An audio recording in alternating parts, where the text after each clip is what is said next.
That's okay. सो कल की class से रिलेटेड कोई सवाल है तो बता दीजिए। हमने अभी तक जितने हमारे प्री कंसेंट के जो पर्सपेक्टिव था वो सारा देख लिया। हमने देख लिया था कि जी हमने पहले कहा था कि अगर ये एलिमेंट्स नहीं होते फ्री कंसेंट के अंदर, यानी ये किसी की कंसेंट अगर कोअर्जन से ली गई हो तो वो फ्री कंसेंट नहीं है। ठीक है। तो हमने फ्री कंसेंट देखा, अनड्यू इन्फ्लुएंस देखा, फ्रॉड देखा, मिसरिप्रेजेंटेशन देखी, और कल हमने लास्ट जो था इसका मिस्टेक देखा था। हर एक का आपने देख लिया कि जिस तरह कोअर्जन है तो वो क्लियरली है कि उसके अंदर या तो थ्रेट किया जा रहा है या कमिटमेंट ऑफ एनी एक्ट है जो कि forbidden by Pakistan penal code है, या किसी को डिटेन किया जा रहा है। ठीक है। हमने कहा था voidable at the option of the aggrieved party होता है। ठीक है। अगर हम उसको समराइज करें तो बड़ा इजी पीजी है कि हम इजीली हर एक, लेकिन अगर आप रट्टे मार के एक एक पेज के ऊपर घंटा घंटा लगा के करेंगे तो ये नहीं होगा।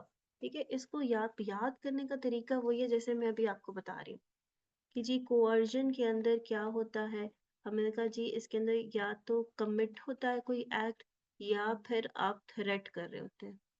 ठीक है। वो कौन सा एक्ट है जो कि forbidden by Pakistan penal code है। ठीक है। पाकिस्तान पीनल कोड में पीपीसी लिख रहे हो, या इसमें आप किसी को थ्रेट कर रहे होते हो टू डिटेन, या कमिट कर रहे हो तो डिटेन। इसका इम्पैक्ट क्या होता है। हमने कहा जी ये वॉइडेबल होता है at the option of aggrieve party. इसी तरह हमने देखा था। फिर अगर अनड्यू इन्फ्लुएंस की बात करें तो हमने क्या कहा था कि ये इन्फ्लुएंस जो है ये किस लिए इस्तेमाल किया जाता है। ये वो पार्टी टू द कॉन्ट्रैक्ट अपने बेनिफिट के लिए, फॉर ओन बेनिफिट किसी को इन्फ्लुएंस कर रही होती है अपने फायदे के लिए। फिर हमने इसमें इसकी टाइप्स भी देखी थी कि अथॉरिटेटिव भी हो सकता है, ये फिडुशियरी भी हो सकता है। ठीक है। कि आपका नेचर ऑफ रिलेशनशिप ऐसा है कि उसमें ये हो सकता है। इसमें भी हमने क्या कहा था कि आपका कॉन्ट्रैक्ट क्या होता है वो वाइडेबल होते हैं at the option of the aggrieve party. इसमें हमने कहा था कि अगर आपने कोई बेनिफिट लिया हुआ है तो वो आपने सारा रिटर्न करना होता है। इसमें हमने देखा था कि अगर आपने कोई बेनिफिट लिया हुआ है तो वो कोर्ट डिटरमिन करती है कि क्या रिटर्न करना है क्या नहीं करना। ठीक है। फिर बात आ गई फ्रॉड की। तो फ्रॉड क्या है, हमारी जो इंटेंशन थी उसके अंदर वो इंटेंशन टू डिसीव है। उसमें आप दूसरे पर्सन को धोखा दे रहे होते हो। क्यों दे रहे होते हो? To induce in him to enter into contract. ठीक है। फिर हमने कहा कि यहाँ पे भी जो कॉन्ट्रैक्ट होता है वो वॉइडेबल होता है, लेकिन हमने कहा था कि वो यहाँ पे हमारे पास दो एक्सेप्शंस भी मौजूद थी कि जहाँ पे कॉन्ट्रैक्ट वॉइडेबल नहीं होगा। नंबर वन एक्सेप्शन थी कि जहाँ पे यू हैव, आप अपनी डिलीजेंस से, ऑर्डिनरी डिलीजेंस से उस फ्रॉड को आइडेंटिफाई कर सकते हो इजीली। तो हमने कहा अब कॉन्ट्रैक्ट वॉइडेबल नहीं होगा। दूसरा ये था कि आप जो है आपको फ्रॉड की अवेयरनेस ही नहीं थी। ठीक है। आप you are not aware of fraud और आपने फिर भी वो कॉन्ट्रैक्ट किया कि आपने जो कंसेंट दी है वो किसी फ्रॉडुलेंट पर्पस के तहत नहीं दी, आपने खुद से ही दी है। ठीक है। किसी कोई ऐसी जो फ्रॉड वाली चीज आपके सामने आई नहीं है, आपने खुद से ही कंसेंट दी है। तीसरा हमने देखा था जी मिस रिप्रेजेंटेशन। मिस रिप्रेजेंटेशन के अंदर भी दूसरी पार्टी का नुकसान होता है, लेकिन क्या होता है कि यहाँ पे इंटेंशन टू डिसीव नहीं होती, वो पर्सन इनोसेंट होता है। ठीक है। उसकी उसको हम कह सकते हैं उसके पास लैक ऑफ नॉलेज है, उसकी अवेयरनेस नहीं है, या उसने वो उसकी लेजीनेस है या sheer लेजीनेस है। ठीक है। केयरलेसनेस है कि वो जो रिप्रेजेंट कर रहा है वो गलत बात कर रहा है, लेकिन वो असल में जो जो वो बात कर रहा है उसको लगता है ठीक है लेकिन वो असल में गलत होती है। इसे कहते हैं मिस रिप्रेजेंट। मिस रिप्रेजेंट का मतलब ही क्या होता है कि फैक्ट्स गलत बताना, कि चीज कुछ और है और बता कुछ और जा रहा है। ठीक है। इसके अंदर भी हमने कहा था कॉन्ट्रैक्ट वॉइडेबल होता है और इसकी एक्सेप्शंस जो थी वो बिल्कुल सेम थी। हमने फ्रॉड के अंदर एक और न्यू चीज पढ़ी थी जो बाकियों में हमने नहीं पढ़ी थी, वो हमने कहा था कि जो साइलेंस होती है, this is not equivalent to fraud, कि अगर कोई खामोश है, बंदा कुछ नहीं बोलता, तो ये फ्रॉड नहीं है। लेकिन इसकी भी हमारे पास दो एक्सेप्शंस थी। नंबर वन एक्सेप्शन थी कि अगर आप फिडुशियरी रिलेशनशिप में, और दूसरी एक्सेप्शन हमारे पास थी where silence is equal to speech. ठीक है, लास्ट में हमने किया था मिस्टेक, और मिस्टेक के अंदर हमने टाइप्स देखी थी कि जी आपके पास मिस्टेक एज टू फैक्ट हो सकती है, मिस्टेक एज टू लॉ हो सकती है। ठीक है, मिस्टेक एज टू फैक्ट में हमने देखा था दो टाइप से, फिर फर्दर यूनिलेटरल थी और बायलेटरल थी। बायलेटरल थी तो हमने कहा था वॉइड है, और अगर यूनिलेटरल है तो हमने कहा कॉन्ट्रैक्ट वैलिड है। और लॉ में हमारे पास दो लॉ थे, हमने कहा जी एक हमारे पास था पाकिस्तानी लॉ, और दूसरा हमारे पास था फॉरेन लॉ। हमने कहा फॉरेन लॉ बिल्कुल वैसे ही चलेगा जैसे मिस्टेक एज टू फैक्ट थी, और पाकिस्तानी लॉ के अंदर हमने कहा कॉन्ट्रैक्ट वैलिड होगा, यहाँ पे अवॉइड नहीं होगा। अगर आपने मिस्टेक कर दी, आपको पाकिस्तानी लॉ नहीं पता था, हमने कहा दैट्स योर फॉल्ट। ठीक है, कॉन्ट्रैक्ट वैलिड होगा। क्लियर है? जी क्लियर है। सो ये वो सब था जो हम पिछले 3-4 दिनों से कर रहे थे। अभी आपके सामने 1 पेजर हमने समरी कर दिया। ठीक है, और आप लोगों को भी ये इसी तरह याद होना चाहिए। जिस तरह मैंने कोई किताब खोली नहीं, मैंने कोई रट्टा मारा नहीं, जैसे आप लोग लॉ पढ़ रहे हैं मैं भी पढ़ रही हूँ। ठीक है, मैंने अभी आपको बताया ना, मैं भी कोई 2.5-3 साल बाद बिजनेस लॉ पढ़ रही हूँ। ठीक है, तो इसका मतलब है जितना आपको आता है उतना मुझे भी आ रहा है। ठीक है, तो अभी जिस लेवल पे मैं हूँ आपको भी इसी लेवल पे होना चाहिए। सिर्फ फर्क कहाँ है कि हाँ चलो मेरी थोड़ी बहुत अंग्रेजी अच्छी होगी क्योंकि मैंने इस किताब को कई दफा अंग्रेजी इसकी पढ़ी हुई है, otherwise there will be no difference. ठीक है, तो अगर एग्जाम देना हुआ तो फिर ये है कि हम शर्त लगा सकते हैं कि देखते हैं ये वाला पेपर पास कौन करता है। हो सकता है आप पास कर जाओ, मैं फेल कर जाऊं, this is a possibility as well. ठीक है, सो लेकिन ये तरीका है लॉ को रिवाइज करने, और यकीन माने, मैं आप ये लोग लिख लें, अगर आप इसको ऐसे रिवाइज करेंगे आपको नहीं भूलेगा बिल्कुल ही। कोई और तरीका अडॉप्ट कर लें, मैं आपको, आप अभी ये मेरी बात बेशक लिख लें, कहीं नोट कर लें, कि हो सकता है कि आप में दोनों में से या वो जो रिकॉर्डिंग सुनते हैं, इस चैप्टर को याद करने में हो सकता है कोई बच्चा 5 दिन लगाए, 5 डेज।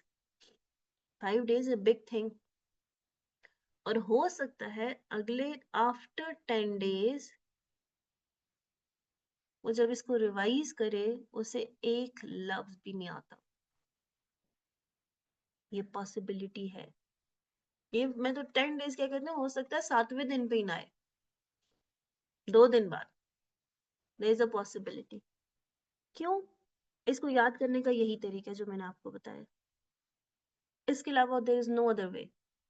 इसी तरह फ्लो चार्ट बनाया आपने, पूरा लिख लिया, आपको ये फिंगर टिप, अच्छा फ्रॉड है, फ्रॉड में ये पॉइंट थे, मिस्टेक है, मिस्टेक में ये पॉइंट थे। ऐसा करेंगे कभी नहीं भूलेगा। अपने नोट्स खुद बनाएं, अपने फ्लो चार्ट खुद बनाएं। बेशक एक किताब रख लें, कॉपी रख लें, छोटी सी कोई नोटबुक रख लें, डायरी रख लें जिसमें आपके सिर्फ फ्लो चार्ट बने हो। आपने चैप्टर 1 देखा रिवाइज, चैप्टर 2 देखा रिवाइज, चैप्टर 3 देखा रिवाइज। ठीक है, अब चलते हैं इस चैप्टर के उस लास्ट पोर्शन पे जो हमने काफी किया हुआ, बिल्कुल थोड़ा सा हमारा रहता है।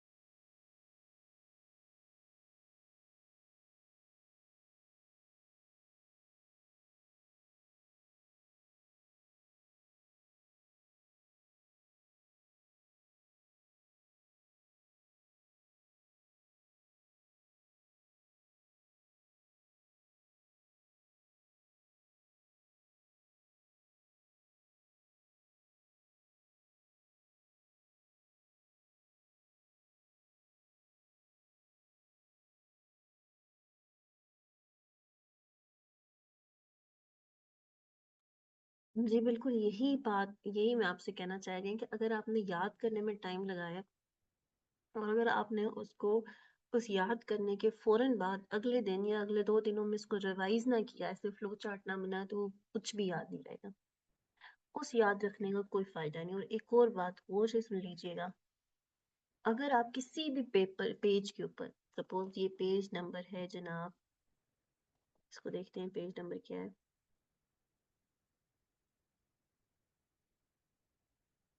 Page number 83।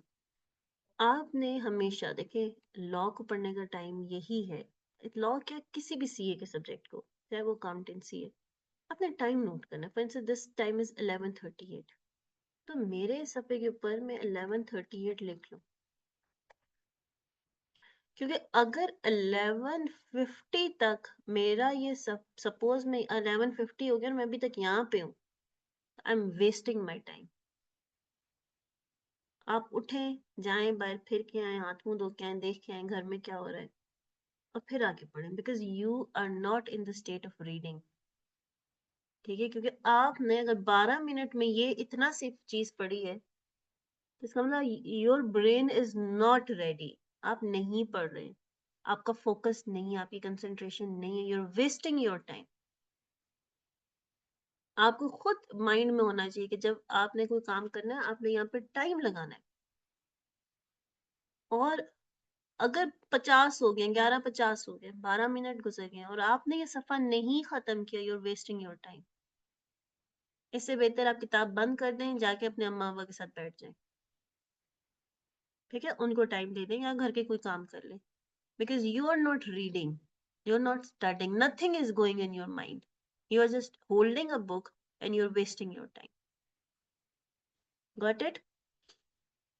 और ये वाले काम, क्योंकि आप लोगों की एज ऐसी है, ऐसा ही होता है। और ऐसा क्यों होता है? Because you were thinking something.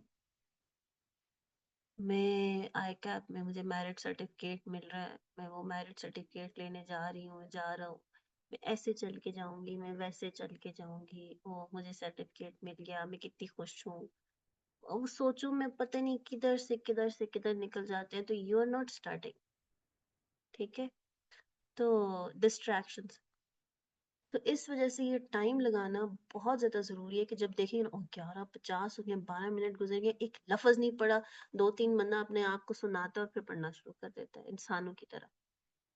आपने अपना टारगेट, ये टाइम लिखना सबसे जरूरी है कि भाई मैंने ये पे, और फिर ये टाइम इसलिए भी जरूरी होता है, ये बातें मैं बार बार करती हूँ कि जब आप दोबारा पढ़ रहे होते हैं ना, तो आपको फिर अंदाजा होता है कि यार, पिछली दफा मैंने इसको पढ़ने में 15 मिनट लगाए थे, अभी मेरे 10 लगे हैं, फिर 5 लगे, और फिर इतना सेंस ऑफ अकम्पलिशमेंट आती है।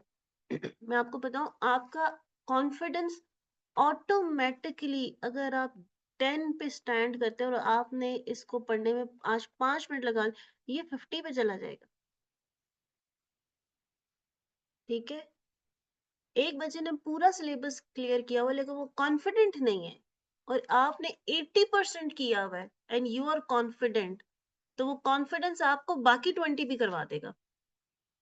आप सोच सोच के, यार ये चीज इस तरह लिखी हुई है, इसका ये आंसर निकल सकता है, आप वो भी कर लेंगे। सो ये कॉन्फिडेंस बनाने का तरीका है। और लॉ के पेपर में, टैक्स के पेपर में, ऑडिट के पेपर में इस कॉन्फिडेंस का होना बहुत जरूरी। जो बच्चे कहते हैं ना 47 पे फेल हो गए, क्यों? पेपर में कंफ्यूज हो रहे होते हैं, वो जो ब्रेन सेल्स होते हैं वो कनेक्ट ही नहीं हो रहे होते, वो इधर उधर इधर उधर स्प्रेड हुए होते हैं, वो आपस में उनका कनेक्शन ही नहीं हो। लेकिन व्हेन यू आर कॉन्फिडेंट, ये ऑटोमेटिकली लिंक बन जाता है, चीजें सॉल्व हो जाती हैं। ठीक है, चलें जी, अब मेरा काम तो है आपको बताना, गाइड करना। आपका काम है सुनना, थोड़ा डराना भी कि भाई टाइम कम है, ये सब कुछ। तो वही ना, पढ़ रहे होते हैं पर दिमाग में कुछ नहीं आता। तो इसे क्या, इसलिए उस वक्त किताब बंद कर दे, जाएं अपने अम्मा अब्बा के साथ टाइम गुजारें, वॉक करें, नमाज पढ़ें। ठीक है, कोई तस्बीह पढ़ लें। ठीक है, फोन ना इस्तेमाल करना। ये नहीं होता कि अच्छा चलो जी, मैं थक गया हूँ तो चलो जी थोड़ी सी रील्स देखता हूँ, वो आपका दिमाग फिर भी काम कर रहा होता है, उल्टी सुल्टी चीजें उसके जो है ना अनकॉन्शियस माइंड में जा रही होती। अच्छा जी, एक्सप्रेसली डिक्लेयर्ड वॉइड एग्रीमेंट्स, ये वो एग्रीमेंट्स हैं जिनको कंप्लीटली डिक्लेयर किया गया है कि ये वॉइड है, कि ये from the very beginning, from the very start आप जो है ये इनका लॉ में कोई हैसियत नहीं है। जिस तरह रिस्ट्रेंट ऑफ मैरिज पढ़ा था हमने, किसी को शादी से रोकना, ये एग्रीमेंट बिल्कुल वॉइड है। रेस्टोरेंट ऑफ ट्रेड, किसी को बिजनेस करने से रोकना, वॉइड है। इसमें हमारे पास एक्सेप्शन थी कि अगर आपने बिजनेस सेल किया हुआ है, उसको सेल किया तो आप उसमें कुछ कंडीशंस लगा सकते हो, लेकिन वो जो कंडीशंस होंगी वो रीजनेबल कंडीशंस होनी चाहिए कि अच्छा आपने रावलपिंडी में एक बंदे से बिजनेस लिया है, वो आपको आप उस पर कंडीशन लगाते हैं, अब अपनी दुकान से आपने किसी से एक बेकरी खरीदी है, ठीक है, और आप उसी पे, क्योंकि उसको तो एक्सपीरियंस है उस चीज में, उसकी एक्सपर्टी सॉरी उसकी एक्सपर्टीज है, ठीक है, वो जहाँ भी खोलेगा उसकी वो बेकरी चल पड़ेगी, उसने आपको बेची है।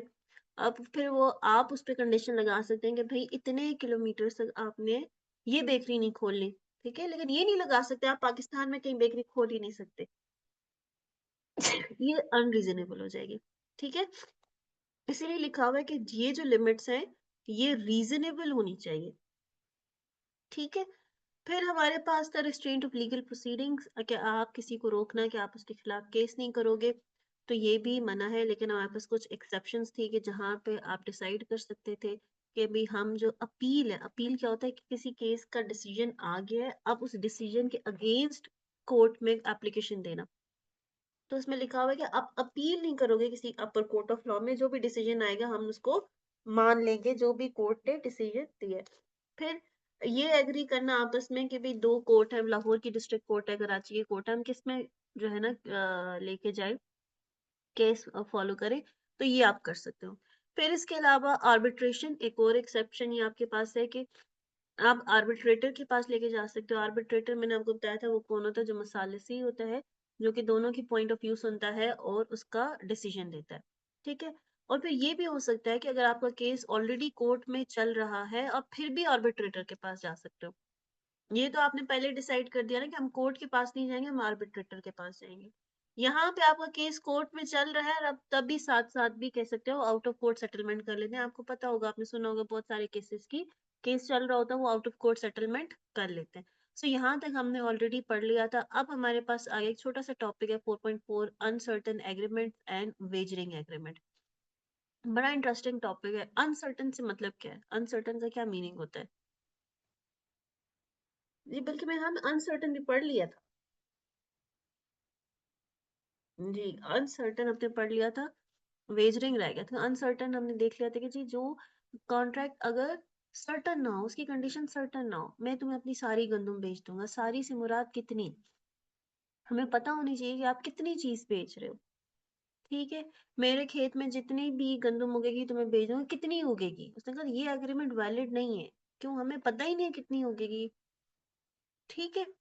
मैं तुम्हें तो चीज बस हम दुकान पे जाते हैं, कहते हैं इसकी क्या कीमत है, वो कहते हैं भाव कर लेंगे, आप पसंद करें, ऐसा ही है, आप पसंद करें भाव कर लेंगे, अब तो आपको पता होना चाहिए नहीं प्राइस क्या है, आप सही प्राइस बताओ, ठीक है। प्राइस शुड बी सर्टन, कहते हैं आपकी मर्जी की प्राइस होगी, उन्होंने कहा मैं आपको ये जोड़ा बेचूंगा आपकी मर्जी की प्राइस पे, तो मेरी मर्जी की प्राइस क्या है, वी डोंट नो, ठीक है।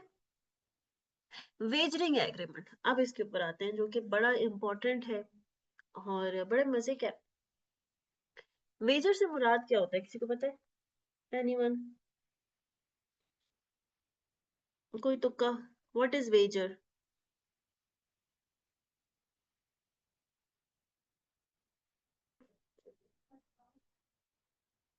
जी, व्हाट इज वेजर? जुएबाज, ठीक है, और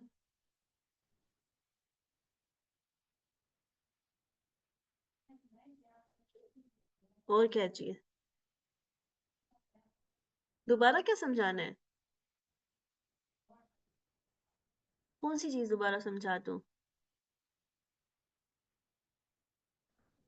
वैसे मैंने तो अभी सारा विद एग्जांपल्स बताया है, कौन किस के बारे में आप बात कर रहे हैं? अनसर्टन, अनसर्टन तो बता दिया ना कि अनसर्टन क्या है, जहाँ पे आपकी टर्म्स एंड कंडीशन सही नहीं है। मैं शाहजेब मुझे कहता है मैम आपको फोन बेचूंगा, जो आप कहेंगे उतने का भेज दूंगा।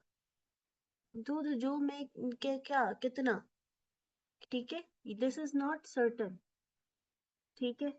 आप तक चीज पहुंच जाएगी, आप फिक्र ना करें। कब पहुंचेगी, किस टाइम पहुंचेगी, आप एग्रीमेंट करते हो, फर्नीचर की दुकान पे जाते हो, फर्नीचर पसंद करते हो, पैसे देते हो, उससे क्यों कहता है आप तक पहुंच जाएगा। कब पहुंचेगा, किस टाइम पहुंचेगा, किस दिन पहुंचेगा, पता होना चाहिए ना। ठीक है, जैसे अभी लास्ट एग्जांपल है, Salim agrees sell to Baba my white horse for ₹500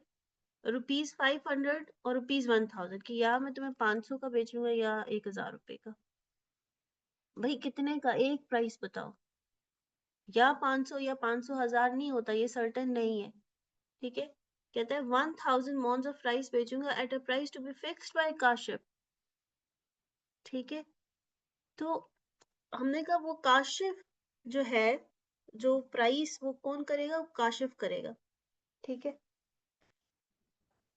अब हम जो है वो आ, जब काशिफ बताएगा तभी पता चलेगा कि उसने क्या प्राइस सेट की है। जिस तरह ऊपर एग्जांपल है, all the grain in my granary at Peshawar, कि मेरी ग्रेनरी जो पेशावर है उसमें जितना भी गन्ना है वो आपको बेच दूंगा, गल्ला है, वो कितना गल्ला है वी डोंट नो, ठीक है। 100 टन ऑफ ऑयल, कौन सा oil, which oil, we don't know, ठीक है। कि आप कौन सा ऑयल बेच रहे हो, वो कौन सा होना चाहिए, वो पता होना चाहिए, ठीक है। हाँ, लेकिन अगर बंदा ऐसा हो कि उसके पास एक ही ऑयल है, सपोज वो कोकोनट ऑयल ही बेचता है, तो फिर तो अगर वो आपसे एग्री करता है कि जी 100 टन ऑफ ऑयल, तो फिर तो क्लियर है कि अच्छा ये कोकोनट ऑयल ही हमें देगा। अगर उसके पास एक ही किस्म का कोकोनट ऑयल है, उसको डीलर ही उसका है, फॉर इंस्टेंस एक दुकान है चावलों की, ठीक है, वो सिर्फ चावल बेचती है और एक ही किस्म का चावल बेचती है, उसके साथ आप एग्रीमेंट करते हैं कि जी हमें 6 किलो चावल चाहिए, तो हमें पता है कि वो उसके पास एक ही किस्म का है, तो फिर तो सर्टन है एट दिस प्राइस, वो सर्टन। लेकिन अगर वो मुख्तलिफ किस्म के चावल बेचती है, वो कायनात भी बेचती है, वो सेला भी बेचती है, वो बासमती भी बेचती है, तो फिर सर्टन नहीं है। समझ गए बात को, ठीक है।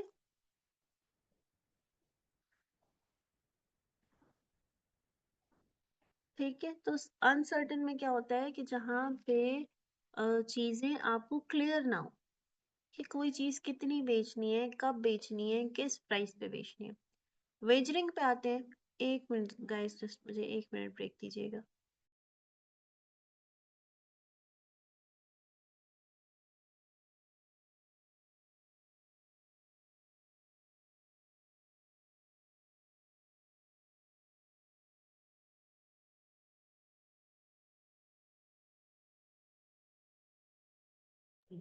अच्छा जी, सो वेजरिंग कहते किसको है, वेजर कहते हैं शर्त को, ठीक है। शर्त, कैसी शर्त, कभी आपने शर्त लगाई है, अभी रिसेंटली मैचेस हो रहे थे, ऐसे ही, ऐसे ही उतना शर्त, शर्त, क्या शर्त लगाती हो, पाकिस्तान जीत गया तो तुम आइसक्रीम खिलाओगे, अगर इंडिया हारा तो ये खाना खिलाएगा, ठीक है। तो बंदे बैठे हुए हैं और शर्त लगा रहे हैं। अब ये भी हो सकती है अगर आज बारिश हुई ना तो तुम मुझे खाना खिलाओगे, बैठे हुए हैं, बारिश हुई तो तुम मुझे 10,000 रुपए दोगे। अब क्या है यहाँ पे ये शर्त कि भाई हमें नहीं पता कि जो भी इवेंट जिस पे शर्त लगाई जा रही है उसका आउटकम क्या होगा, क्योंकि हमने, एक पार्टी ने जो दूसरे के साथ कॉन्ट्रैक्ट किया है, ए बी को 10,000 रुपए देगा if Pakistan wins against India. ये नहीं कि ये एग्रीमेंट एग्जीक्यूट कब होगा, ए बी को 10,000 रुपए कब दोगा, डिपेंड करता है इस इवेंट के ऊपर, ऐसा ही है। इस एग्रीमेंट की एग्जीक्यूशन, ये जो ए बी को 10,000 रुपए देगा, ये किस पे डिपेंड कर रहा है, इसके ऊपर, इसके हैपनिंग, इसके होने, या ना होने पे, हैपनिंग और नॉट हैपनिंग, ऐसा ही है। इनके ए बी को जो 10,000 रुपये देगा वो डिपेंड कर रहा है कि पाकिस्तान इंडिया के अगेंस्ट मैच जीतेगा या नहीं जीतेगा। ये क्या है? ये शर्त है। क्या होता है एग्रीमेंट, जरा पढ़ते हैं। A wager is a bet. Wager क्या है? एक शर्त है। अब बेट को एक्सप्लेन किया जा रहा है। एन एग्रीमेंट क्या है? ये एक ऐसा एग्रीमेंट है बाय विच टू और मोर पार्टीज एग्री, जिसमें दो या दो से ज्यादा पार्टी एग्री करती हैं that certain some of money, के खास पैसे और अदर थिंग या कोई और चीज, शैल बी पेड और deliver to one of them. ये पार्टी एग्री करती है इससे कि कुछ पैसे या कोई और चीज इस बी को पे या डिलीवर की जाएगी। अगर वो कोई चीज है तो वो डिलीवर होगी, इसीलिए पेड पहले है। अगर वो मनी है तो वो पेड होगा। अगर वो कोई थिंग है तो वो उसको डिलीवर होगी। ऑन द हैपनिंग और not happening of an certain event, उस इवेंट के होने या ना होने पे एक पार्टी का एग्रीमेंट करना दूसरी पार्टी के साथ कि वो कुछ पैसे या कोई चीज देगी या उसको डिलीवर करेगी, ये है वेजरिंग एग्रीमेंट। आपको क्या लगता है, ये एग्रीमेंट वैलिड होंगे, वॉइड होंगे, वॉइडेबल होंगे, क्या होंगे? जी, व्हाट डू यू थिंक? आपने शर्त लगाई कि जी अगर पाकिस्तान जीता तो आयशा मुझे 10,000 रुपये देगी। पाकिस्तान जीत गया, आयशा ने 10,000 रुपये नहीं दिए, कोर्ट के पास चले जाएंगे? किसने मुझसे शर्त लगाई थी मुझे 10,000 रुपये नहीं दे रही? जी।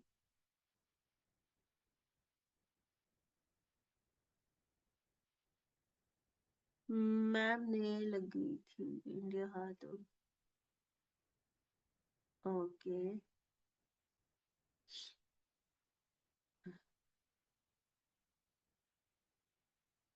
अनसर्टन ना, अनसर्टन इसलिए लिखा हुआ है, हमें नहीं पता उसका रिजल्ट क्या होगा। अनसर्टन इवेंट, पाकिस्तान जीतेगा या नहीं जीतेगा हमें नहीं पता। हाँ, इंडिया के अगेंस्ट मैच हुआ तो हमें थोड़ा पता है कि हमेशा क्या होता रहा, लेकिन फिर भी तो नहीं पता ना इसका रिजल्ट क्या निकलेगा, हमें नहीं पता, इसीलिए अनसर्टेन इवेंट लिखा हुआ है ना। वी डोंट नो वो विनिंग होगी या नहीं होगी, वो लूजिंग होगी या नहीं होगी, वी डोंट नो। क्या हमें पता है? नहीं पता। ठीक है। और क्या है ये एग्रीमेंट्स, क्या है बेसिक रूल, क्या है? दीज आर वॉइड, ये यहाँ पे लिखा हुआ है। दीज एग्रीमेंट्स आर वॉइड, और एग्रीमेंट वॉइड है, कॉन्ट्रैक्ट नहीं। कि एग्रीमेंट वॉइड का मतलब क्या होता है? From the very beginning, from the very start, from the onset, कि इस एग्रीमेंट की लॉ के हिसाब से कोई हैसियत नहीं है। No suit shall be brought for recovering anything unless to be won on any wager, कि आप जो है कोई भी केस नहीं कर सकते। ठीक है। or entrusted to any person to abide the result of any game or other uncertain event on which any wage is made, कि जो भी आपने किया है, जिस चीज पे शर्त लगाई है, गेम पे लगाई है या किसी और चीज की विनिंग पे लगाई है, या मैंने आपसे कैसे बैठे हुए शर्त लगा रहे हैं आज बारिश हुई तो तुम पकोड़े खिलाओगे, ठीक है, बारिश हो गई वो पकोड़े नहीं खिलाता तो आप के कोर्ट में नहीं जा सकते हो। ठीक है। एग्जाम्पल 61 पढ़े।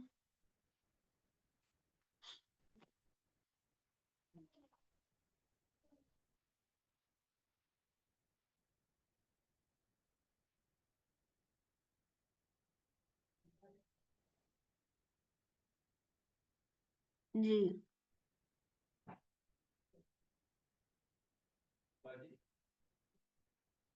एक मिनट ब्रेक दीजिएगा।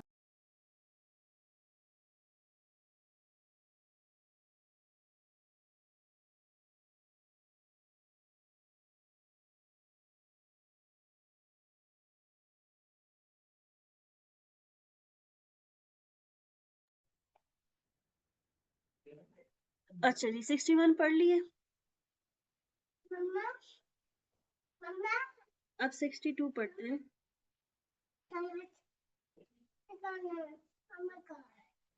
62 जो है, ये एग्जाम्पल से पहले थोड़ा सा मैं आपको इसका बैकग्राउंड बता देती हूँ।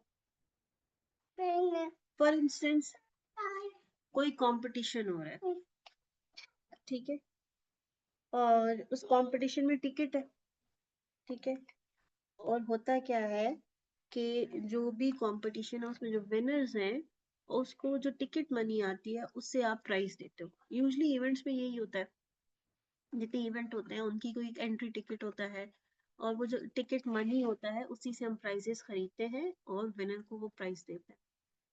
तो अगर इस तरह की कोई चीज हो रही है, याद रखिएगा, जिसमें आप टिकट के सेल प्रोसीड्स के आने वाले पैसे से किसी को विन करने पे कोई चीज, कोई इवेंट, कोई मैथ्स कंपटीशन विन कर लिया, कोई साइंस कंपटीशन विन कर लिया, या रेसलिंग विन कर दिया, या कोई गेम विन किया, क्रिकेट का ही मैच है, जीतने वाली पार्टी को प्राइजेस दिए जा रहे हैं किस पैसे से? जो टिकट मनी था। तो दिस इज नॉट वेजरिंग, ठीक है, दिस इज नॉट वेजरिंग। अगर जीतने वाले ये कोई इवेंट, और ये जो जीतना है वो प्रॉपर है कि कोई पर्सन प्रॉपर कुछ करके जीते, ऐसे नहीं कि बैठ के शर्तें लगा रहे हैं कि ये जीता तो ये कर, नो।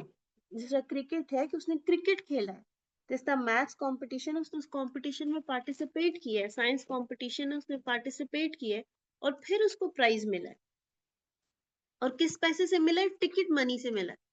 तो हमने कहा ये फिर वेजरिंग एग्रीमेंट नहीं होगा। जैसे हम कहते हैं एक साइंस कंपटीशन है, जो फर्स्ट पोजीशन लेगा उसको टैबलेट मिलेगी, जो सेकंड पोजीशन लेगा उसको फोन मिलेगा, जो थर्ड पोजीशन लेगा उसको लैपटॉप मिलेगा, ठीक है। थोड़ा मैंने हाँ में प्राइस डिसेंडिंग ऑर्डर में कर दिए, लेकिन जो भी है कि अगर इस तरह का कोई कंपटीशन होता है जिसमें ये है कि जी फर्स्ट पोजीशन को ये मिलेगा, सेकंड को ये मिलेगा, थर्ड को ये मिलेगा, और वो जो इनामात उनको दिए जा रहे हैं वो उसी टिकट मनी से है, तो this is not wagering agreement. ये फिर हम इसको वेजर हरगिज नहीं कहेंगे। क्लियर है ये बात? एग्जाम्पल 62 पढ़िए। हाँ।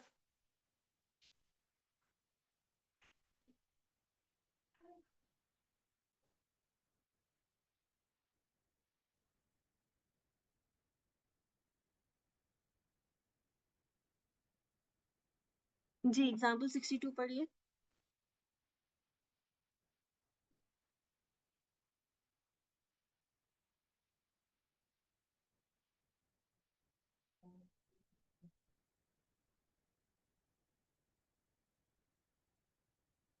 जी क्लियर है?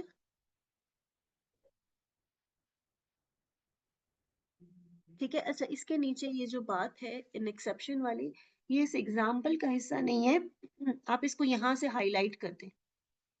क्यों? ये इस बेसिक रूल के साथ है, ठीक है। समटाइम ये लिखी हुई ऐसे होती है कि आपको ऐसे लगता है कि एग्जाम्पल का पार्ट आप इसको छोड़ देते हैं, बट दिस इज लॉ की वर्डिंग, कि agreement to contribute to a plate or prize of the value of rupees 500 above to be awarded to a winner of horse race, ये एक्सेप्शन है। और ये 500 रुपए क्यों है? ये क्योंकि आपको पता है कितना पुराना एक्ट है, ठीक है, और ये 500 से अभी तक चेंज नहीं हुआ। वो शील्ड वगैरह नहीं देते, ठीक है, शील्ड का पता है ना, किसी को शील्ड देते हैं, तो कहते हैं अगर हॉर्स रेस के विनर को शील्ड दी जा रही है, कोई प्लेट दी जा रही है, कोई प्राइज दिया जा रहा है जिसकी वैल्यू 500 रुपए है या उससे अबव है, ठीक है, इनके 500 से कम नहीं, 500 या उससे ज्यादा है, तो वो एक्सेप्शन है। आप ये नहीं कहोगे कि भाई ये इसको तोहफा क्यों दिया, या ये वेजरिंग एग्रीमेंट है या बेट है, ऐसा नहीं है, ठीक है, ये एक्सेप्शन है।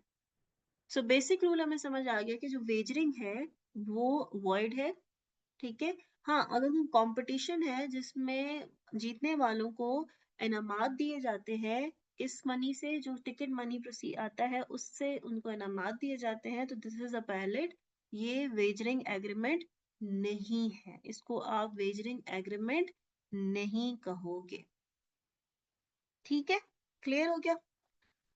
Agreement collateral to wagering, collateral किसको कहते हैं? किसी को कहते हैं जुड़े हुए होना, लिंक होना,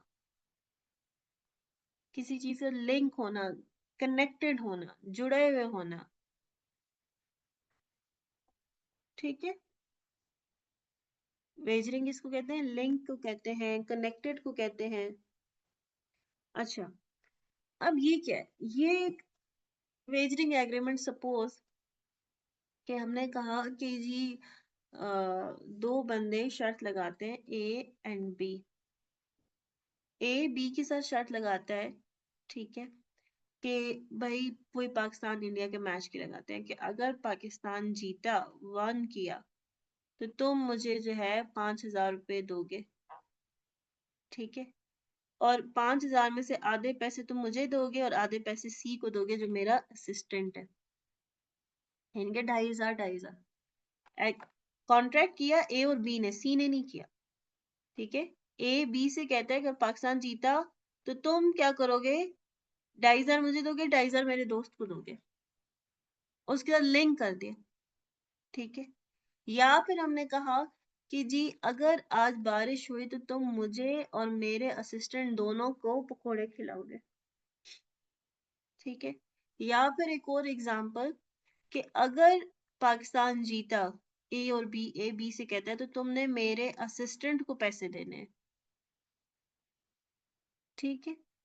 अब ये क्या है कि जो ए और बी का एग्रीमेंट था उसके साथ एक और एग्रीमेंट उसने जोड़ दिया बी और सी का। तो यहाँ पे था कि ए, अगर पाकिस्तान जीता, ए और बी के दरमियान एग्रीमेंट हुआ है कि वो 2,500 ए को देगा, 2,500 सी को देगा, ठीक है। एग्रीमेंट उसका किया ए के साथ है, लेकिन जो उसका एक फर्दर एग्रीमेंट उसके किसके साथ भी आ रहा है, सी के साथ भी आ रहा है, ठीक है। तो ये क्या है, ये पहले के साथ लिंक है। क्यों, सी को 2,500 किस खुशी में मिल रहे हैं, सी का तो कोई लेना देना नहीं था, वो तो पार्टी, तो कॉन्ट्रैक्ट ही नहीं था, वो तो ए ने बोला है। ए ने बोला है कि अगर जीता तो तुम सी को भी दोगे और मुझे भी दोगे। तो ये जो सी और बी का एग्रीमेंट है, ये किस से जुड़ा हुआ है, उस पहले एग्रीमेंट के साथ जो ए और बी है। तो इसे इसीलिए कहते हैं कोलेट्रल। उसके साथ साथ जो होता है ना, कोलेट्रल डैमेज आपने सुना होगा।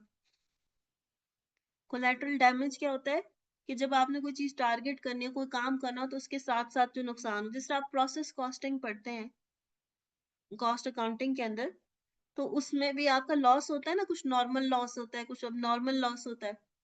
कि जब आप कुछ काम कर रहे होते हैं तो कोई ना कोई चीज आपकी वेस्ट होती ही है, जाया होती ही है, ये नॉर्मल लॉस है, ठीक है। तो कोलेटरल क्या है, उसके साथ जुड़ा हुआ है।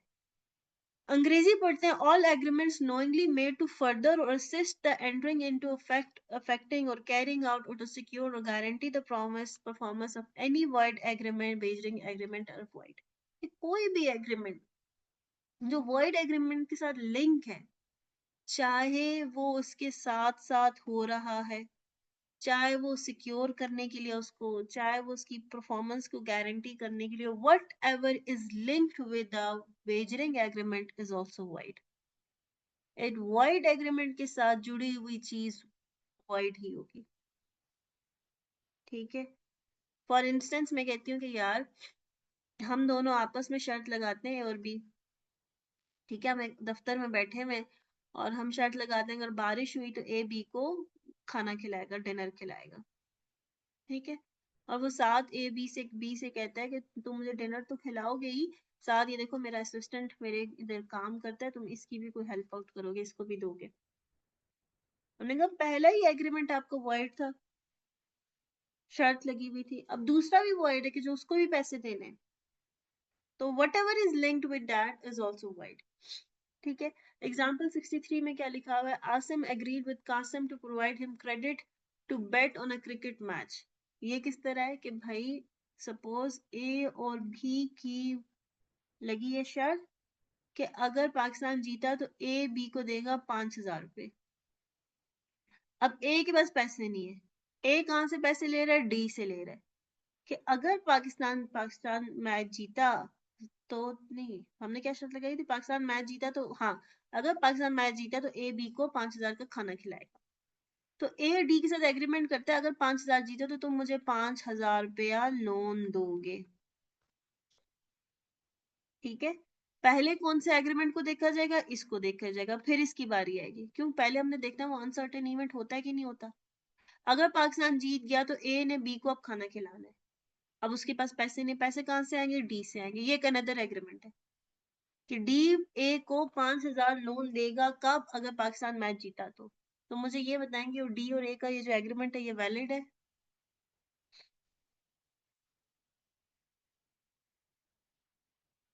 जी, इससे जुड़ा हुआ ये एग्रीमेंट वैलिड है, नहीं, हरगिज नहीं, ये भी वॉइड होगा। तो क्या कहता है, Asim agreed with Kasim to provide him credit, कि कासिम से कहता है कि तुमने मुझे उधार देना on a cricket match with stipulation that, उसके साथ शर्त ये है कि तुम मुझे उधार दोगे इफ कासिम वन।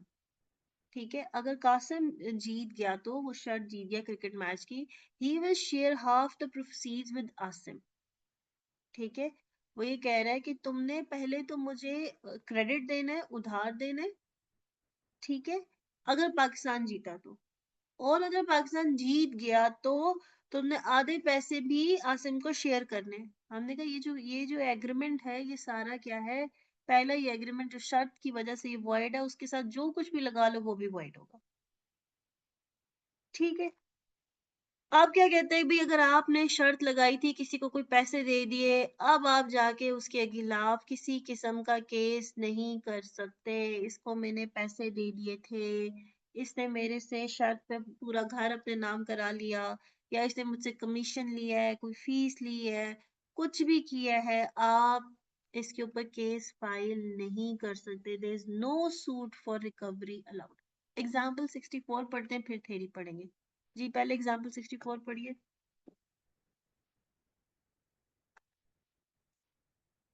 बड़े मजे की एग्जाम्पल है।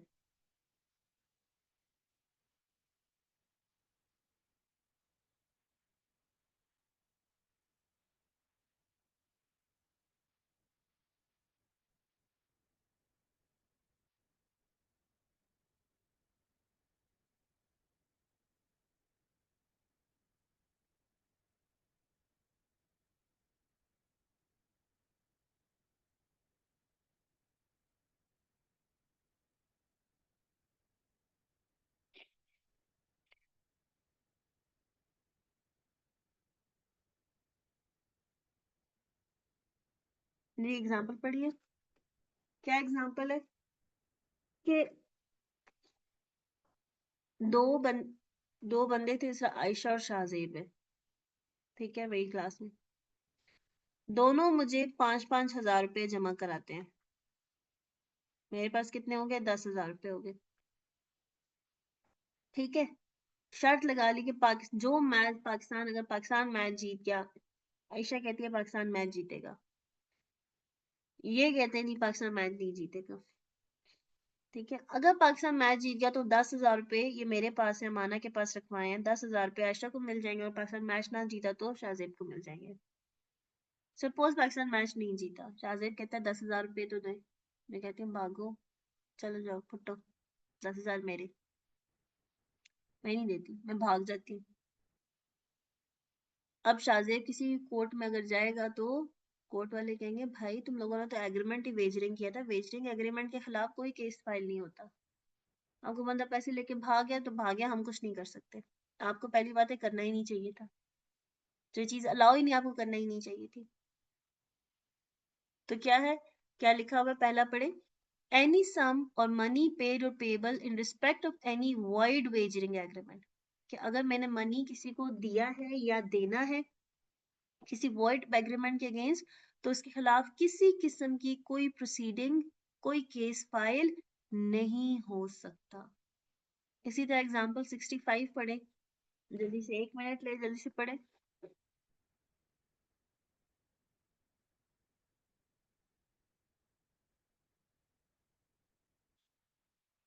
एक कोलेटरल एग्रीमेंट हुआ हुआ है। ठीक है, सपोज वही जो मेरा रोल था कि आयशा ने और शहबाज दोनों, शाहजेब दोनों ने 5-5 हजार रुपये मेरे पास जमा कराए। मैंने कहा कि अच्छा ये जो मैं तुम लोगों को असिस्ट कर रही हूँ, अपने पास पैसे रख रही हूँ, मैं 10% कमीशन रख के फिर तुम लोगों को पैसे वापस करूंगी। मैं कुछ अपनी फीस या कमीशन भी रखूंगी, कि जाहिर बात है मैं तुम लोगों का बैंक बनी हुई हूँ। ठीक है, तो अगर ये लोग मुझे, आयशा और शाहजेब, कमीशन नहीं देते हैं तो मैं कोर्ट में नहीं जा सकती हूँ। गॉट इट, मैं कोर्ट में नहीं जा सकती हूँ। एग्जाम्पल पढ़ें, क्या लिखा हुआ ऊपर। एनी कमीशन, ब्रोकरेज फी और reward in respect of void agreement is, ये वही बात है, कोलेट्रल एग्रीमेंट है, तो जितने कोलेट्रल भी होंगे, चाहे वो किसी के पास पैसे रखवाने हैं, चाहे वो किसी को फीस देनी है, कुछ भी करना है, सभी वॉइड है। ठीक है, एक और एग्जाम्पल जो नहीं है, पर एग्जाम्पल 65 पढ़ लिया आप लोगों ने। Can Naseem and Karim deposit ₹5,000 each for bet on a card game? दोनों ने 5,000 रुपए रखवाए। Naseem agree to give Shahbaz 20% commission. Naseem agree करता है कि हम शहबाज जो ये सारा हमें अरेंज करके दे रहा है चीजें, उसको 20% देंगे। Naseem won the bet but refuse to give any money to Shahbaz. कि नसीम जीत गया लेकिन वो कहता है कमीशन नहीं दूंगा। ठीक है, जैसे अब पाकिस्तान इंडिया का हमने सुना हुआ है कि बड़ी बड़ी बेट लगती हैं, ये होता है वो होता है। एक मूवी भी आई थी इंडिया की, तो वो रिगार्डिंग ना बेट थी, तो उसमें वो प्रॉपर चैनल दिखाते हैं कि कैसे छोटे शहरों से बेट स्टार्ट होती होती एक बहुत बड़े इंटरनेशनल लेवल तक जाती है। इन बहुत सारे लोग उसको फैसिलिटेट कर रहे होते हैं, सपोर्ट कर रहे होते हैं। तो जो पर्सन बीच में फैसिलिटेशन कर रहा है, सपोर्ट कर रहा है, अगर उसका कोई कमीशन ना हो, कोई उसको कमीशन नहीं देता, तो वो किसी कोर्ट में नहीं जा सकता। सी पढ़े जरा।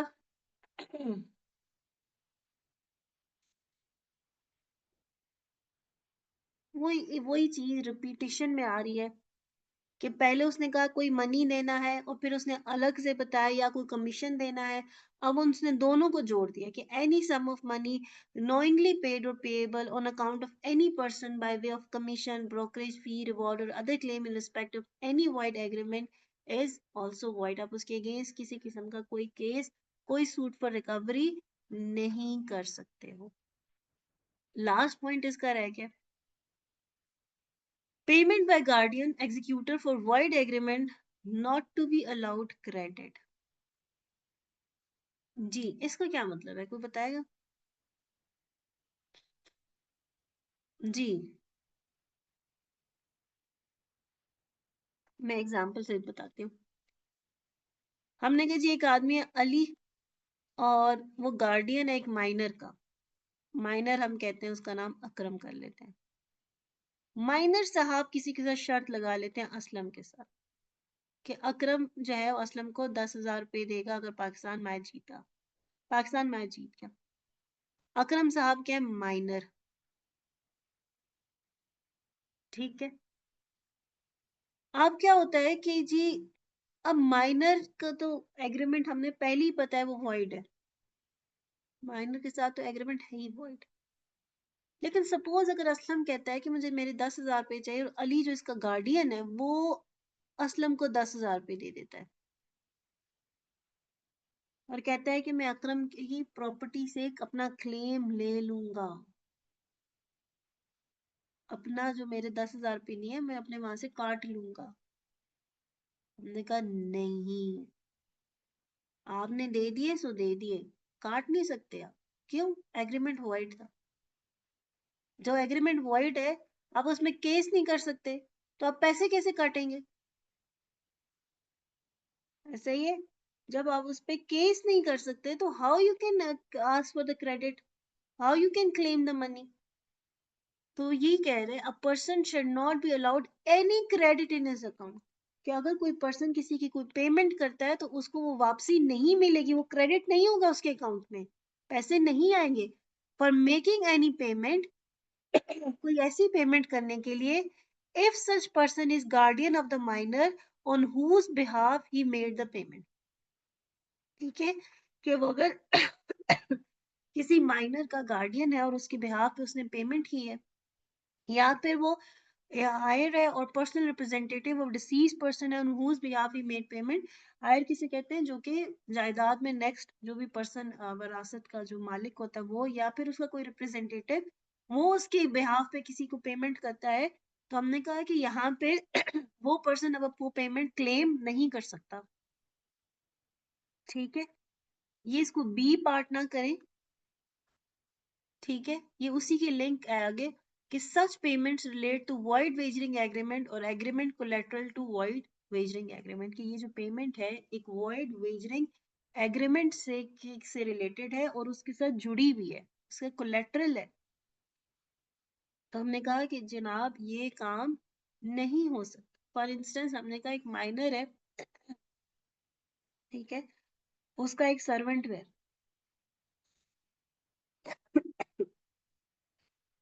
अब माइनर लोगों के साथ शर्तें लगाता है, वेजरिंग एग्रीमेंट करता है, और उसको ये सर्वेंट असिस्ट करता है। माइनर कहता है अगर मैं ये शर्त जीत गया तो तुम्हें भी कुछ कमीशन दूंगा, 20% कमीशन दूंगा। तो हमने कहा ये भी सब क्या, ये से जुड़ा है, कोलेटरल है, ये वॉइड है। या फिर माइनर ने सपोज इस सर्वेंट को कमीशन देना था, माइनर नहीं दे सका, तो जो उसका गार्डियन है वो इसको भी कमीशन दे रहा है, और इसकी जो इसका किसी माइनर में जिसका शर्त लगा रहा है उसको भी पैसे दे रहा है, तो गार्डियन माइनर की प्रॉपर्टी में से वो कमीशन के पैसे उसने किसी और को दिए, वो पैसे क्लेम नहीं कर सकता। क्लियर है? एग्जाम्पल 66 पढ़िए।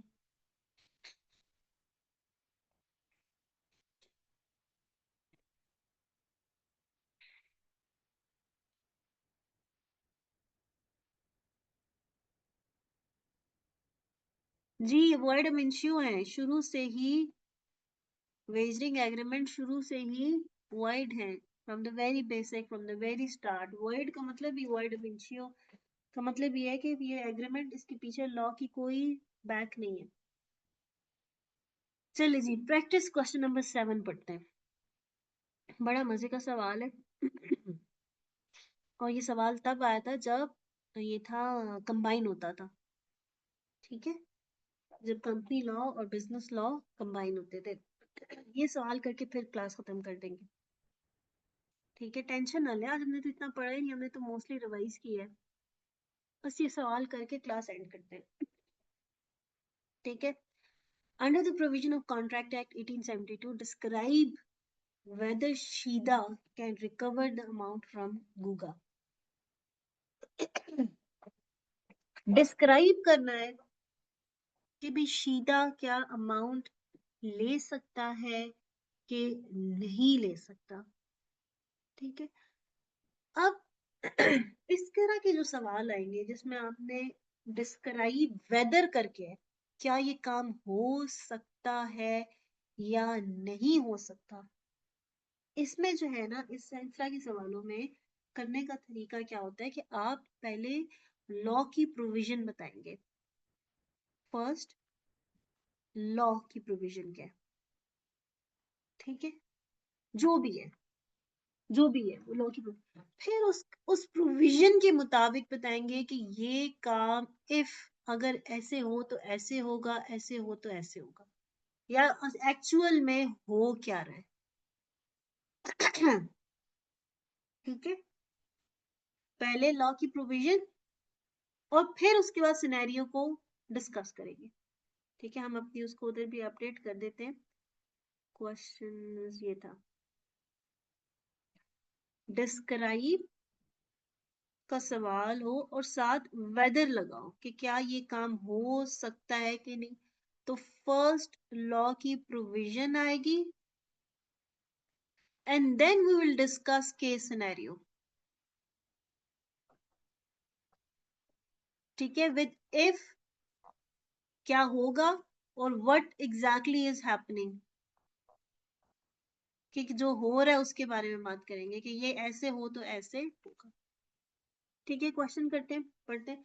Two wrestlers, Guga and Shida, agreed to play a wrestling match on the condition that if any of them would fail to appear for the match, he would have to pay rupees 5,000 to the other party. ये दो हैं wrestler, वो कहते हैं कि अगर कोई उनमें से मैच करने जा रहे हैं, वो कहते हैं एक भी एब्सेंट हुआ ना, फिर वो दूसरे को 5,000 देगा, यानी कि मैच में आना जरूरी है। शर्त किस पे लगी हुई है कि अगर मैच में ना आए तो winner was to receive 20,000 out of the sale proceeds of the tickets. Winning जो विनर होगा, अगर मैच दोनों आगे मैच हुआ तो 20,000 रुपए मिलेंगे जीतने वाले को। Guga fail to appear in the match, Guga नहीं आया मैच खेलने के लिए। शीदा सूड हिम फॉर ₹5,000, शीदा ने कहा कि भाई वो 5,000 रुपए मुझे दे दो। Guga, however, refused to pay, claiming that the wagering in nature the contract is not enforceable by law. कहते हैं कि जी, गुगा कहता है कि भी ये तो हमारे दरमियान शर्त लगी थी और शर्त जो है वो वेजरिंग एग्रीमेंट होती है, तो वो इन्फोर्सेबल बाय लॉ नहीं है। नाउ द क्वेश्चन कम कि भाई मुझे ये बताएं, अगर एक बंदा नहीं आता मैच खेलने नहीं आता, कोई जीतेगा या हारेगा? जी। अगर एक बंदा मैच खेलने ही नहीं आता, तो उसकी वजह से कोई जीतता या हारता है? जी।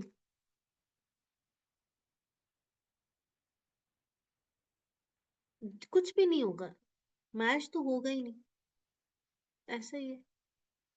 और दूसरी चीज ये, जो जीतता है उसको पैसे कहाँ से मिलते हैं? टिकट मनी से मिलते हैं। और टिकट मनी से पैसे मिलना, हमने कहा था कि ये जो है, ये वैलिड होगा। ये, इसको वेजर नहीं कहोगे, इसको शर्त नहीं कहोगे।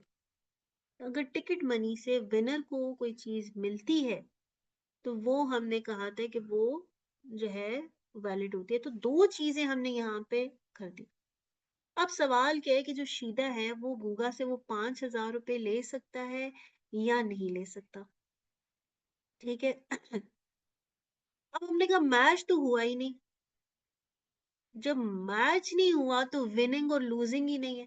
इसका मतलब है ये जो शर्त लगी है 5,000 रुपये वाली, ये किसी अनसर्टेन इवेंट पे डिपेंड नहीं कर रही। ऐसा ही है, ये किसी अनसर्टन, जिसका हमें पता ही नहीं है कि वो होगा कि नहीं, वो विनिंग या लूजिंग, उस पर डिपेंड नहीं करी। ये तो आना या ना आना है, क्योंकि उनके ना आने से तो ना कोई जीतेगा ना हारेगा, कुछ भी नहीं होगा। बात समझ गए? अगर कोई मैच में नहीं आया तो किसी को भी, कोई ना कोई जीतेगा ना कोई हारेगा। और दूसरी बात, अगर कोई मैच जीता भी है तो उनकी जेबों से पैसे नहीं जा रहे, गूगा और शीदा की जेब से पैसे नहीं जा रहे। ना तो गूगा पैसे दे रहे ना शीदा दे रहा है, बल्कि कहाँ से पैसे आ रहे हैं?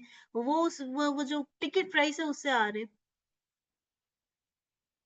तो इसका मतलब हुआ कि ये वेजरिंग एग्रीमेंट हरगिज नहीं है। बात समझ गए? अभी हम लिखने का तरीका डिस्कस नहीं कर रहे, हम सिर्फ सवाल को एनालाइज कर रहे हैं कि this is not a wagering agreement, because तो ये जो 5,000 रुपए हैं ये किसी अनसर्टेन इवेंट के ऊपर डिपेंड ही नहीं कर रहे। बारिश होगी नहीं होगी, मैच जीतेंगे हारेंगे, this is depending only on the non appearance. कि अगर तुम नहीं आए तो सिर्फ हम एक फाइन लगाते हैं। किसी की फाइन लगता है ना, पेनल्टी, के वहां पे टाइम पे नहीं पहुंचे तो इतना फाइन होगा, स्कूल लेट आए तो फाइन होगा। This is not sure, this is not uncertain event पे डिपेंड होता है ना, कहीं पे स्कूल लेट लेट आए तो वो एक फाइन लगता है। ऐसा ही है। तो ये कोई शर्त तो नहीं है, क्योंकि किसी अनसर्टेन इवेंट है ही नहीं यहाँ पे। तो फिर हम उसको पहले आंसर कैसे देंगे? समझा मैंने आपको लिया है कि हम उसको लॉ की प्रोविजंस बताएंगे कि कोई भी एग्रीमेंट अगर ऐसा हो जो वेजरिंग की नेचर का है, या कोई एग्रीमेंट उसको असिस्ट कर रहा है, वट एवर उसको गारंटी कर रहा है, तमाम वॉइड होते हैं। वेजरिंग एग्रीमेंट वॉइड होता है, और कोई भी एग्रीमेंट जो कोलेक्ट्रल है वो भी वॉइड है। लेकिन इस केस में वो क्या कहता है, Guga and Sheeda were not going to win और lose in terms of money as a result of wrestling match. ठीक है, दोनों का जो है यहाँ पे जो सिचुएशन है, वो मैच हो ही नहीं रहा, तो ना जीतना है ना हारना है। और विनिंग अमाउंट जो है वो उनकी जेबों से नहीं जा रही, बल्कि टिकट मनी से जा रही है। ठीक है, तो हमने कहा as per the condition of payment for non appearance no ascertain event provided the equal chance of winning और लूजिंग। अगर कोई एक बंदा नहीं आया तो उसके ना आने से ना कोई जीतता है ना कोई हारता है, कुछ कुछ भी नहीं होता। ठीक है, तो शीदा वो जो है वो अमाउंट जो भी इनके दरमियान रिकवर हुई है, वो रिकवर कर सकता है। It is enforceable by law, क्योंकि वो किसी शर्त पे किसी अनसर्टेन इवेंट पे डिपेंड नहीं कर रही। इट्स जस्ट लाइक जैसे आप स्कूल्स में लेट आए तो आपके ऊपर फाइन हो, वो किसी चीज पे डिपेंड, उसके पीछे कोई शर्त नहीं लगी हुई, कोई कंडीशन नहीं लगी हुई, बस नॉन अपेयरेंस है। जी क्लियर है? आयशा आपको क्लियर हुआ है?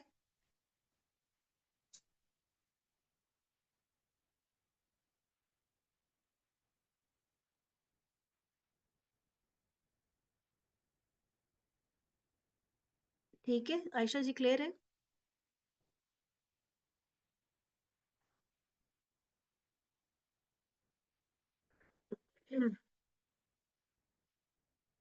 ठीक है।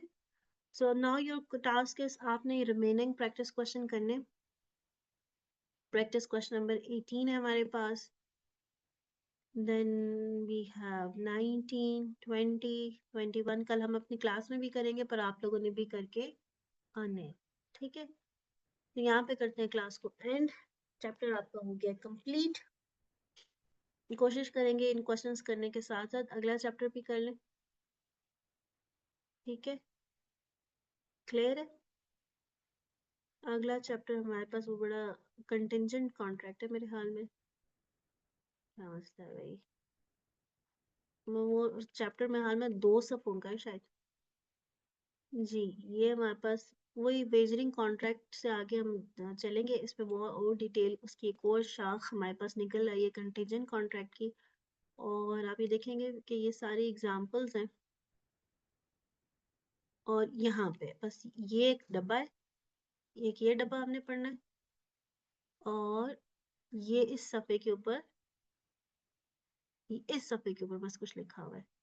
2 सफ़े, ठीक है। इनके एक, अगर यूं दोनों दोनों साइड्स को लिया जाए तो एक सफ़ा। ठीक है, इतना छोटा चैप्टर है कि ये डेफिनेशन लिखी हुई है, ये कैरेक्टरिस्टिक्स लिखे हुए हैं, ये दोनों का डिफरेंस लिखा हुआ है कंटिंजेंट और वेजरिंग का। और फिर ये अगले पेज के ऊपर ये एक बॉक्स बना हुआ है, दैट्स इट। बस इतना ही है चैप्टर, और कुछ भी नहीं। देखें सारी एग्जांपल्स हैं। और ये यहाँ पे छोटा सी 2.2 है, बस बस प्रैक्टिस क्वेश्चन है। ठीक है, तो इस वीकेंड पे हमारा इंशाल्लाह ये चैप्टर 5 भी कंप्लीट हो जाएगा। और फिर हम मंडे से स्टार्ट कर लेंगे पार्टनरशिप। क्लियर हो गया। तो यानी कि हमने एक बेस बना ली, बेस चैप्टर्स की अंडरस्टैंडिंग होगी कॉन्ट्रैक्ट एक्ट की। और अब हम शिफ्ट करेंगे to partnership act, so that एक दिन में हो जाना बिल्कुल हो, कोशिश करेंगे। नहीं हुआ तो कोई मसला नहीं, सैटरडे को भी कर लेंगे, प्रॉब्लम कोई नहीं है। ठीक है, समझ आना जरूरी है कवर करने से। ठीक है, understanding is the most important. और फिर हम मंडे से इंशाल्लाह पार्टनरशिप को स्टार्ट करेंगे। तो क्या होगा कि हमारा कॉन्फिडेंस लेवल इंक्रीज हो जाएगा। इसलिए ये सब करवा रही हूँ पार्टनरशिप, कि आप बड़े कॉन्फिडेंट हो जाएंगे। अच्छा यार, 30 नंबर का पेपर तो तैयार हो ही गया है, 20 से 30 नंबरों का। ठीक है, तो उस कॉन्फिडेंस, और या फिर अगर हम कॉन्ट्रैक्ट एक्ट ही करते रहे, पता चले दिसंबर आ गया, कॉन्ट्रैक्ट एक्ट ही, आपको टेंशन स्टार्ट हो जाएगी, हाय अभी तो नेगोशिएबल भी रहता है, पार्टनरशिप भी रहता है, वो एक मनी लॉन्ड्रिंग वाला चैप्टर भी रहता है, पता नहीं क्या होगा, कैसे होगा, किस तरह होगा। तो क्या होगा कि हम एक थोड़ी सी कॉन्फिडेंस लेवल के हिसाब से एक अच्छी पोजीशन पे आ जाएंगे। चले जी, फिर यहाँ पे करते हैं आज की क्लास को and. Thank you so much जनाब, एंड अल्लाह हाफिज।